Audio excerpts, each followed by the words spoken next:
Yeah, take command here, Dave. Be careful back there. First, I want to really thank several people that have been important in this whole gathering. One of them really is Bobby back here from near Baltimore. He was the initiative for meeting here in Gettysburg this time.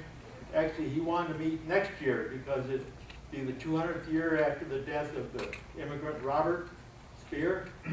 But next year will be the 250th anniversary of the Battle of Gettysburg, and there's going to be zillions of encampments around. So I suggested a couple years ago, I said, let's meet here a year early. So that's why we're here a year early. And that's the normal time on a 3-year sequence of my wife's SPEER lineage have been meeting every 3 years for the last maybe 20 years. So anyway, we just kind of merged the two together. Some are unhappy about that, some are happy about it. So those that didn't come, it's their loss, and that's just the way it is. Another one is Kate. Kate has been instrumental in getting the word out through her website that she's prepared for Bobby, and it's been very helpful in getting information out to people. Another is Tom, Bobby's brother from Connecticut, in getting some of these what I call family artifacts out here, and he's got a little musical ensemble that he's trying to assemble and entertain us later, either today and tonight. But anyway, those are some of the ones but thank you all for coming. Some great distances, some not so far. But we're really enthused about you being here. Last and not least is that I want you to all be sure to come to our lunch at 11:30, which will be in the next door room, the Alpine room. This is the heavenly room. Isn't it heavenly here? But it'll be in the Alpine room at 11:30. And then after that, we'll meet, and we have a shuttle. The motel has got a shuttle that will handle 30 people. If there's more than 30, there'll have to be a couple people carpooling. But we'll fill up the bus with 30 to minimize the congestion getting to the cemetery. And there's not when you go to the cemetery, you drive through this farmstead right between the barn and the house, and it looks like you're clogging up this driveway. So we want to use the shuttle. But if there is an overflow, there may be one or two that has to do a shuttle. But the important thing is the lunch at 11:30. All come. Maybe You did a great job organizing.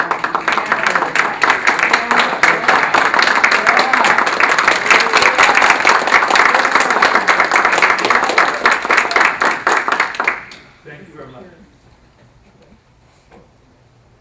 Oh, Good morning. Good morning. Well, in preparing for today, I guess one of the first things I thought you might like to know is why the SPEERs left Ireland. So there were two wealthy SPEER bachelors in Tully Bryan that felt they were likely prey for Tyrone's own Dick Turpin. Sean Barron, whose stables are still to be seen in the bleak highlands south of Clogher, relieved the opulent of weighty purses all over the Clogher Valley. And one summer evening, the SPEER brothers returned from market with heavy purses. And as they sat down to supper, there was an ominous rap at the door. "It's Sean Barron," shouted the older brother. "Get the gun in the parlor." And his younger brother dashed into the parlor and ran back, loading both barrels. And at this prospect, the intruder made off. But the loaded shotgun was left on the supper table. As the brothers relaxed after a good supper, there was a slight rustle, and the beardy, whiskered face loomed at the dusky window. Alert now, the younger brother swung up the gun and emptied both barrels into the marauder's forehead. "You should have frightened him. Now we'll have to clear the country, or the magistrates will get us," said the shocked older brother. There and then they decided to make for America. The Ulster tide to the Shenandoah was in full flow. All night long the brothers toiled, packing clothes, money, and other valuables. As they rushed through the small hours, they kept the oven busy with cakes of soda bread and rolled the loaves in bags for the long trek to dairy and the ocean. The east was glowing around 4 o'clock when they were ready to go. Fresh on the dewy meadow, they found 2 work horses and brought them to the front of the house. And when all the baggage was strapped on one of the horses, the elder brother addresses his younger brother abruptly. "You're the cause of all this, so you can take the other horse around to the back of the house and strap Sean Barron to him, and we'll dump him in a flax pond on the way." Reluctantly, the younger brother took the bridle reins and led the empty horse around the house. Slumped beneath the kitchen window, forehead peppered with shot, the dawn revealed a Nubian goat. So, now that you know that. They are curious. So, if you were going to start to do your genealogy, you would start with yourself and work back with your birth, your marriage, your parents' birth and marriage, and grandparents' birth, marriage, death, and so forth. So I'm going to start with Stuart SPEER, that many of us would be familiar with, which is 6 generations back from me. So my mother was Georgia Noble Harrigan, and my grandmother was Minnie SPEER Noble, and her father was William Stuart SPEER, and her grandfather was Robert SPEER. Can you see? Yeah. Read. Now, the big thing for me is going to try to get this coordinated with Gary. So yes, I can see. So anyway, so that's 6 generations back to Stuart. Stuart was born February 8, 1783, during the last year of the American Revolution in Adams County, Pennsylvania, right here. And he was the youngest child of Robert and Jane, Agnes, she was also called, Stuart SPEER. And he married Jane McLean Scott, Stuart did. And Jane McLean Scott was born in Adams County also, 1787 to 1866. And she was a daughter of Abraham and Margaret McLean Scott, and a granddaughter of Hugh Scott and William. And her father and her grandfathers, all 3 were in the Revolution. Stuart made full payment for land in County, November 10, 1807. They moved there in the spring of 1808. They were out clearing land, so the story goes, debarking trees. Jane was helping, and they put the baby in a piece of bark. And they worked on, and when they came back, they found that the bark had dried up around the baby, and they had to take a hatchet to get it off, to get the baby out. They built an inn, and they operated it from 1808 to 1812. And it's on a hill still standing overlooking the old Zane Trace and US Route 40 now at the S Bridge at Castle Station. Now this first picture was a picture of a Cumberland mile marker, and the National Road started in Cumberland and ended in Springfield, Ohio. And so it will tell how far it is. This one is located at New Concord. So it tells how far it is to New Concord, Wheeling, Zanesville, Cumberland. So, and they were placed all along the old National Road. This is the S Bridge, I'm sorry, east of New Concord. It's actually near Cambridge. And it's just down the hill from Stuart SPEER's farm. This is the old farmhouse. And the only thing different about it was there was a porch on the front, which is now enclosed. But this is the same farmhouse that they lived in. It had a center stairway, and the owners have graciously let us visit. So they have a center stairway with a large landing on the 2nd floor for a washstand and a bowl and pitcher for the travelers, and you would hope that you were the first one to get to the clean water in the morning. And they have a large open fireplace for cooking on the 1st floor. And in the basement, there are huge wooden beams in the basement ceiling so you can see how the house was built originally. And these stone shelves that Gary's showing. And you know, you'll get the idea. We're just, they're a little, we're not quite in order maybe, but these are the stone shelves, and these are where the whiskey kegs were held. And Stuart's brother, Robert, was a distiller, and he made the whiskey, and he made apricot brandy. And it made their place a very popular place, stopping place. And Robert also had an inn. And there is a Speer cemetery on Robert's land. Some of you have seen that.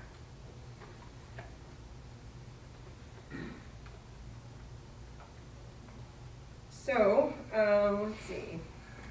Jane educated, Stuart farmed, and Jane educated their 8 children in a log schoolhouse built on their land, and there is still a schoolhouse on that land at Castle Station. And it had greased paper window panes, and she had sessions in the winter months. Stuart was a member of the first grand jury that met in Ohio in Zanesville, the second capital of Ohio, from 1810 to 1812. And he was a first lieutenant in Captain Simon Beamer's company in the War of 1812. He was an associate judge from 1829 to 1841. And he was a familiar figure in his top hat with his briefcase, riding his horse into Zanesville to the courthouse. He was an ardent Democrat, which I hate to say today would mean that he was a Republican.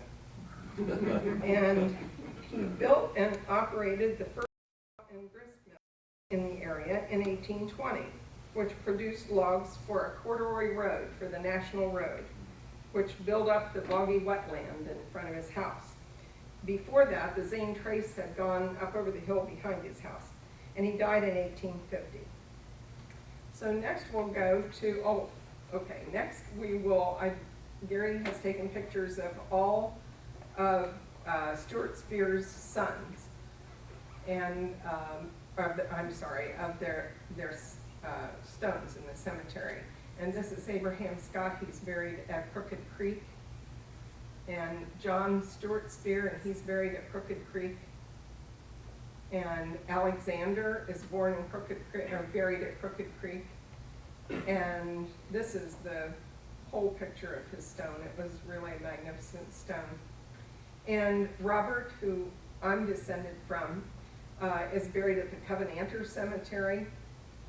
It's also called City Cemetery, and Robert and his wife, and then this is William Speer, from whom Terry and Dennis are descended. So we just found his stone. And this is Stuart Speer's and Jane's, and it's at the Crooked Creek Cemetery. So next we're going to go to Robert, the father, who came to Adams County. And this is a picture of the Lower Marsh Creek Presbyterian Church, which was founded in 1748. And then the next pictures are of his farm. So I'll tell you a little bit about Robert. He was born in 1737 at Drumbanaway at Stewartstown in County Tyrone in Northern Ireland. He immigrated about 1759 with his older brother, James. He purchased a quarter section of land in the manor of Mask on Penn proprietary land in York County, which is where we are, where his land still is. It's a lovely place. It's partly elevated, overlooking the city of Gettysburg, and supposedly General Meade camped there the night before the Battle of Gettysburg. And there is a pond to the south, slightly on a lower elevation near Pumping Station Road. And these are pictures of just the pond, and I'll tell you about. There was a laid up stone fence, which is still there, from the pond to what we think was the barn. Maybe I was thinking to keep the animals in, but I don't know. It's not, it's just a little low stone fence. And it might have just been a way of getting the stones out of the farming land. So, part of the barn's foundation was still standing. Oh, okay. Oh, that's okay, Gary, go back to this. This is Dan Speer, George Speer, who lives in California, and he introduced me to the early history of the Speer family in Scotland and way back. So George came to visit, and we took him over to the farm. So this is a picture of George with me. Okay, now then this is a picture of Gary with what was left of the barn's foundation when we first went there. So the barn, I don't have in front of me just the size, but I think it was about 50 feet by 20 feet, something like that, for tax purposes in 1787. Okay, then the next thing is the still house, and the still house was still standing when we first visited, and it's in the middle of the trees there, and you really can't see it very well, but it's the only picture we have of the still house. And according to an agreement between Robert and his son William, who came back to take care of him in his old age, the still house was fitted up for Robert and Jane to live there so that William could live in the big house. William and his kids and his wife Mike, could could live. you walk over and point to the still house, because it's not very visible? Yeah, maybe they can't see it, but it's this little, and it's about 14 by 17 feet, and the stones that made up, if you would call it a foundation of the still house, are still there. So if you would go over and walk on the land, it looks pretty small for them to have lived there. And they made a little cook stove in there that kept them warm too, and the agreement was that the son was to keep chopped wood right outside the door and everything for Robert and Jane. So anyway, it's kind of an interesting agreement, and it's at the Adams County Historical Society. The next picture is of a brass plaque at Lower Marsh Creek Presbyterian Church and Cemetery. The only, as I understand, the only mission of that Presbyterian church is to take care of this cemetery. And it's a very old cemetery, and they take beautiful care of it. There are 26 people listed on this plaque, and 3 of them are from our family. We are descended from them. One is William McLean, one's Abraham Scott, and the other's Robert SPEER. Then the next picture is just a kind of a general shot of the cemetery, and behind the point of the stone where the plaque is, you can see a tall hickory tree, and Robert and Jane are buried under that tree. So, let's see. So Robert returned to Ireland in 1763 and married his childhood sweetheart, Agnes Jane Stewart. And she lived from 1738 to 1813. She was also of Stewartstown, and they moved to America in 1764. They had 7 sons and 1 daughter in the next 19 years.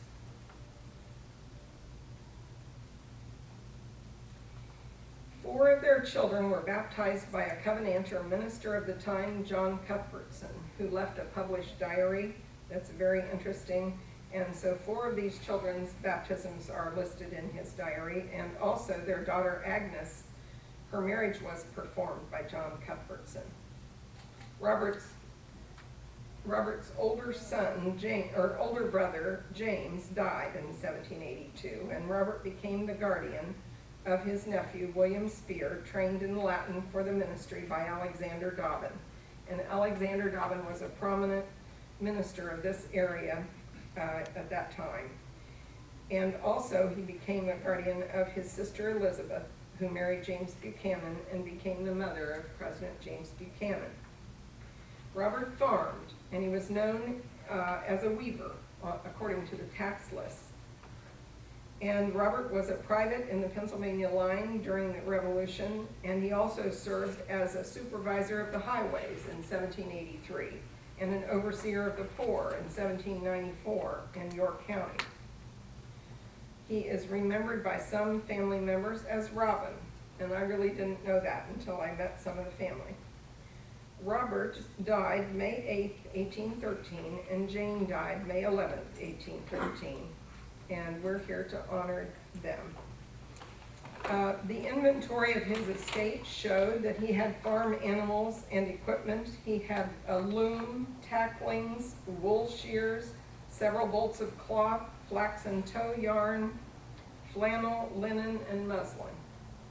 He had a cider trough and a press, carpenter's tools, a grindstone, shoemaking tools, beehives, and a butter churn. He had his household items included crocks and a griddle and a frying pan, a butter bowl, dressers, chests, cupboards, shaving box and a razor, a basket, chairs, a stove, a table, a gun and a candle stand, and linens, books, and a clock worth $60, which was a lot of money back then, and $106.67 in cash. These items tell us that they lived simply and they were resourceful, but they also had a few luxuries. So now, let's see, we're going to move back from Robert, we're going to move back to Northern Ireland.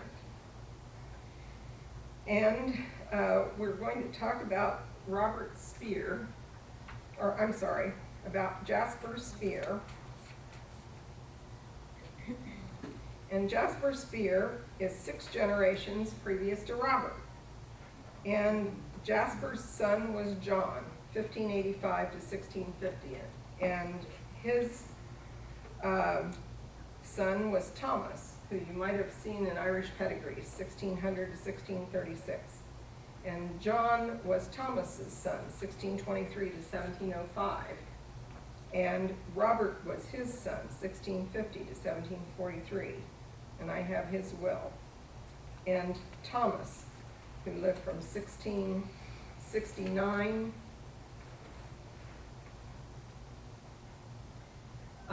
to about 1782. So he was well over 100 years old, and he stayed back in Scotland. So Jasper was born about 1550 in Orkney, in the Orkney Islands. And in the late 1500s, he lived at Bythalt, Kilwinning, Ayrshire, Scotland, and he was a tenant of Sir Hugh Montgomery. And he had sons John, who 1585 to 1650, and Alexander, who lived to 1669. Both were born in Orkney. Our family descends from Jasper's son John, who was a captain in Hodgson's Scottish Horse Regiment, who defended Londonderry in the early 1600s. He married an heiress, a Miss Maxwell, a daughter of the Reverend John Maxwell and granddaughter of Bishop Maxwell of Orkney, and he accompanied Sir Thomas James Montgomery to Ulster and settled at Kinnaird, now Caledon, and his will was proven at Londonderry. So this is Eglinton Castle, or the remains of it. This was the Montgomery, where the Montgomerys lived. This was their home in southern Scotland at Kilwinning. And we have 2 pictures of this. And so then you're saying that Thomas SPEER lived here with the Montgomerys, or? Jasper lived Jasper. there, and his sons John, and who did I say? Jasper's son John and Alexander. Okay, so this is the Montgomery Castle, but Jasper lived there. Yeah, they were tenants of the Montgomerys. So, and when people were planted in Northern Ireland, they were very powerful people with lots of money, and the Montgomery family was one of the families that came, along with, say, the Hamiltons and Grahams, and there was a whole list of them. And each one of them had to be able to raise 1,000 people at the turn of to defend the king. And so this was the agreement with James I, was that each one of these people would bring their 1,000 people, and they would be able to activate them if they needed to support the king against the Irish Catholic Northerns, who they had just taken their land from. So They it's did kind of not. like America and the Indians, We just took it away from them. So, what, Gary? They did not live at the castle. No, this is Montgomery Castle, but they lived on his land, so that's the closest that we went to. So we saw where the Montgomery land was in southern Scotland. So then, when they came to Northern Ireland, the first winter, they wintered at Grey Abbey, and this is a picture of Grey Abbey. and it's near Newtown, it's near Belfast. And Grey Abbey was a roofless abbey then, as it is now. It was destroyed in the 1400s by Robert the Bruce's brother. But the story is that they wintered there, so you can see it probably wasn't a lot of protection, but this is where, in the winter of 1606 and 1607, this is where the Montgomerys and the Speers and all of his followers, they stayed there. So I thought you'd like to see that. And then the next one is of the port at Donaghadee. And there's a little story that goes that the people would leave their homes in Scotland and go to the port at Stranraer, ride their horses to the port at Stranraer, leave their horses and take a boat and ride across to 20 to 40 miles across the Irish Sea to Donaghadee. And they would hire horses and they would ride 10 miles north and sell their wares that they had brought and have dinner with their friends and visit for about 2 or 3 hours and reverse the process and go back home by bedtime the same day. So it was in the summer. So it just tells you that it was pretty close from Scotland to Northern Ireland. So then from Northern Ireland on our trip, Gary and I we flew to London and we stayed. Whoops. Okay, see, this is one of my glitches. Okay, so now we have some pictures of where Robert Speer, John Speer, actually several of the Speers lived and died, and this is at Ballyclog Cemetery in Northern Ireland, and it's at Stewartstown. So this first picture is of the new church at Ballyclog, and it has as you can tell, it has a round tower. They call it the new church, but it's this gorgeous round tower, and it was built in the 1880s, and the church is lovely. The inside looks like many churches that it looks like the hull of a ship turned upside down.